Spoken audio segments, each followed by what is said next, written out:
तुमचा विश्वास आमची ताकद।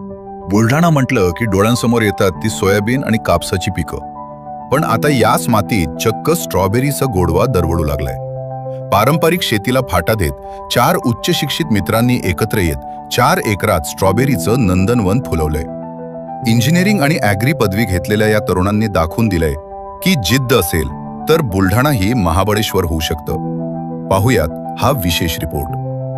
बुलढाणा अजिंठा मार्गावरील ऋत्विक जतकर यांचं शेत आज आकर्षणाचं केंद्र बनलंय।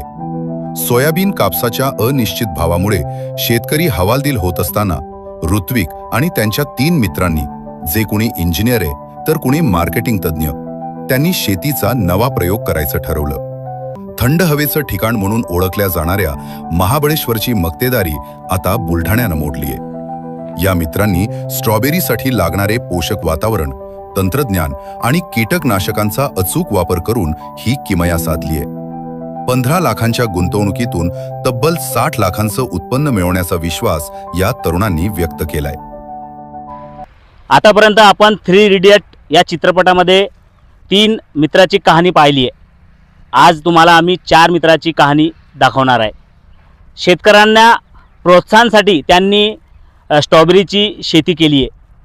ते 4 मित्र आपल्यासोबत आहे।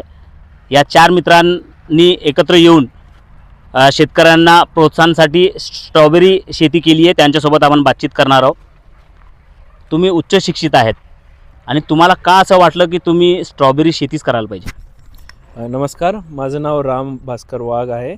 मी काश्मीर येथे PhD इन फ्रूट सायन्स करतो आहे आणि आमची अशीच बसलेलं असताना चर्चा होती की बरं आपण शेतामध्ये असं काय करता येईल की आपल्याला जास्तीत जास्त उत्पन्न भेटेल। आता जसं जेवढं माझं नॉलेज आहे, जेवढं माझं सायंटिफिक टेक्निकल नॉलेज आहे, त्यावरून मी सांगितलं की यार आपण ही स्ट्रॉबेरी घेऊ शकतो बुलढाण्यामध्ये आणि याकरता जेवढं पण नॉलेज वगैरे असणार, टेक्निकल असो सायंटिफिक असो, ते माझ्याकडे आहे म्हटलं। फक्त आपल्याला जमीन पाहिजे, आपल्याला त्याच्यामध्ये इन्व्हेस्टमेंट पाहिजे। तसंच बोलत असताना माझे सर्व मित्र यांनी ठरवलं की बाबा तुला नॉलेज आहे तर तू सांग आम्हाला काय मदत पाहिजे, आपण तुला पूर्ण मदत करू आणि सोबत आपण सर्वजण मिळून काहीतरी वेगळं करू। तर आम्ही तेव्हाच ठरवलं की आपण स्ट्रॉबेरीची शेती करून बघूयात बुलढाण्यासारख्या भागामध्ये। आणि आज तुम्ही बघताय की आता ही फ्रूटची क्वालिटी बघा। आता हे महाबळेश्वर, याची टेस्ट, टेक्स्चर आणि याचे कलर पण बघून घ्या। आपण जवळजवळ महाबळेश्वर सारखेच फ्रूट्स काढलेले आहेत आणि यामध्ये मला पूर्ण माझ्या मित्रांचा सपोर्ट होता। माझं नॉलेज जरी असलं तरी मला टेक्निकली मदत, मला मॉरली मदत पूर्ण त्यांनीच केलेली आहे। इन्व्हेस्टमेंट पण आम्ही पूर्ण जशी जमवता येईल, ज्याच्याकडून जशी जमवता येईल तसे पैसे जमा केलेत आणि आज तुम्ही बघू शकता पूर्ण शेतामध्ये आपण पण महाबळेश्वरमध्ये जो हवामान आहे तसा हवामान आपल्याकडे आहे का? स्ट्रॉबेरीसाठी ते परफेक्ट बसते का? महाबळेश्वर एवढंच वातावरण आपलं कंप्लीट नाही आहे। आपल्याकडे थंड हवेचं ठिकाण जरी म्हटलं तरी कंप्लीट आपलं क्लायमेट त्याला सूट करणार नाही आहे। पण जर सायंटिफिक नॉलेज असेल, टेक्निकल नॉलेज असेल तर स्ट्रॉबेरी हे बुलढाण्यामध्ये घेणं एकदम साधी गोष्ट आहे। फक्त नॉलेज असणे गरजेचं आहे। मला दाखवा मला स्ट्रॉबेरी महाबळेश्वरसारखी लागते का? खूप चांगलं चव आहे, 1 नंबर स्ट्रॉबेरी। महाबळेश्वरपेक्षा छान चव या स्ट्रॉबेरीचा आहे। दुसरा मित्र आहे, त्यांच्यासोबत आपण बोलणार आहोत। आता तुम्ही सांगा किती एकर शेत आहे, किती खर्च झालं आणि उत्पन्न काय निघणार?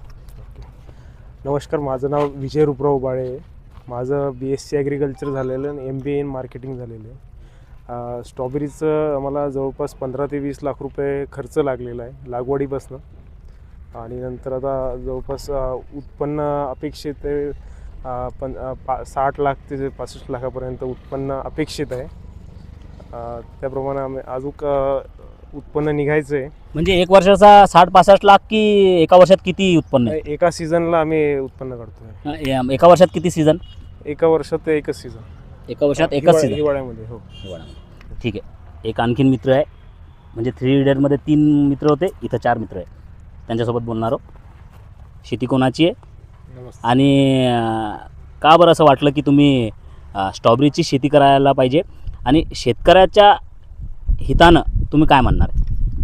नमस्कार, माझं नाव ऋत्विक सूर्य जतकर आहे। एज्युकेशन वाईज पाहिलं तर माझं सिव्हिल इंजिनिअरिंग क्वालिफिकेशन झालेलं आहे। ही शेती माझीच आहे, पण ह्याच्यात असं झालं की ह्याच्या आधी यामध्ये सोयाबीन, गहू हे पीक चालायचे, पण ज्यावेळेस आमची चर्चा बसली आणि काहीतरी सोयाबीन गहू हे पारंपरिक पीक सोडून आपण काय वेगळं करू शकतो आणि काय चांगलं करू शकतो आणि ह्याच्याने एक काय मेसेज देता येईल ह्याची जेव्हा चर्चा झाली, तर स्ट्रॉबेरीचं शेती हे आम्हाला चर्चेत आलं आणि ही संकल्पना सगळ्यांना आवडल्यावरती त्याची आम्हाला माहिती होती, खताची मदत होती आणि सगळ्यांनी मिळून एकत्र निर्णय घेतला, तर ती करायचीच हे झालं. ह्याचं नोव्हेंबरमध्ये लागवडही झालं. तर लागवड झाल्यानंतर आता त्याचं जे उत्पन्न आहे ते तुम्हाला दिसतच आहे. साहेबांनी फळ खाऊन पण पाहिलं, त्यांना कसं वाटलं कसं नाही. पण आता हे इथंच थांबलं पाहिजे हे मला असं वाटत नाही. ह्याच्यात कसं आहे, शेतकऱ्यांना ह्याच्यातनं खूप नफा होऊ शकतो, उत्पन्न खूप होऊ शकतो आणि फायद्याची गोष्ट आहे. जे पारंपरिक पीक आहे हे तर चालू राहिलेच पाहिजे, पण आता स्ट्रॉबेरीसारख्या गोष्टी जे आहे हे फक्त स्ट्रॉबेरी एकच फळ झालं आहे. ह्याच्या व्यतिरिक्त भरपूर फळं आहेत, भरपूर भाजीपाला आहे जे घेऊन आपण चांगलं उत्पन्न घेऊ शकतो. आणि शेतकऱ्यांनी आणि जी युवा पिढी आहे ज्यांच्याकडे ह्याची माहिती आहे त्यांनी शेतकऱ्यांची मदत करून हे केलं पाहिजे, हे असं आम्हाला सगळ्यांना वाटतं, ज्याच्याने फक्त महाराष्ट्राचं देशाचंही खूप भलं होईल. तर नक्कीच या 4 मित्रांनी शेतकऱ्याच्या भल्यासाठी ही संकल्पना राबवलेली आहे. त्यांचं कौतुक व्हायलाच पाहिजे. वसीम शेख, लोकप्रिय मराठी, बुलढाणा.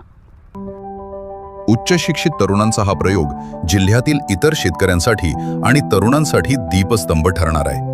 पारंपरिक पिकांच्या चक्रातून बाहेर पडल्यास शेती खरोखरच लखपती बनवू शकते, हे या मित्रांनी सिद्ध केलंय. तर ही होती जिद्दीची आणि कष्टाची गोड गोष्ट. जर तुम्हीही काहीतरी वेगळं करण्याचा विचार करत असाल तर या 4 मित्रांचा आदर्श नक्कीच घेण्यासारखा आहे. ब्युरो रिपोर्ट, लोकप्रिय मराठी न्यूज, बुलढाणा.